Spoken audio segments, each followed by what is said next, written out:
Have you ever written a simple recursive function, say to compute a Fibonacci number, and thought, this is easy? At first, just a handful of calls. But as we increase the input size, it explodes. Thousands of repeated calls doing the same work over and over. The solution of this problem wasn't born in a classroom. It was born during the Cold War. The US military needed smarter ways to stage rocket fuel, allocate radar coverage, and plan logistics under uncertainty. Problems that unfold over multiple stages. Enter Richard Bellman, the creator of the famous Bellman-Ford algorithm. He was a mathematician at Rand Corporation. He asked, can we break these complex multi-stage decisions into smaller steps, solve each optimally, and then combine them? He formalized this as the Bellman equation. Solve backward from the goal, stage by stage, and store each solution. This is a sample demonstration of the approach.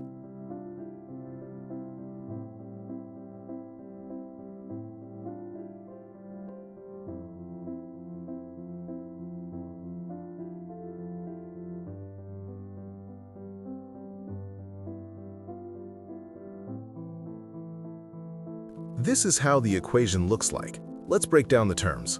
V is the value of your current state. Think of it as, how good is the position I'm in right now? To find that, we look at two things. First, the reward R we get immediately for taking an action, and add it with the best possible answer for the new state we get to. Take the best outcome of all current options and solve it recursively. You get the optimal solution. Does that look familiar?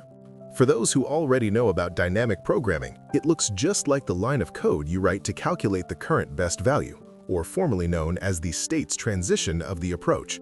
But, as mentioned, this was not the intention behind the birth of dynamic programming. Bellman's work was initially motivated by military applications during the Cold War, where the US Department of Defense sought optimal strategies for weapon systems and military logistics. He realized many problems shared a key characteristic. Their optimal solution could be constructed from the optimal solutions of their sub-problems. At first, you break your main problem in two. As problems become more complex and involve more variables, dimensions, the computational effort needed to find a solution can increase exponentially. Bellman coined the term curse of dimensionality to describe this challenge and developed DP to provide a more efficient approach. As DP gained popularity, it was hit with a lot of criticism because it required more space in order to solve the problem faster, which was expensive. The DP approach was a lot faster than the naive approach, but it consumed more space to solve. You can see the comparison.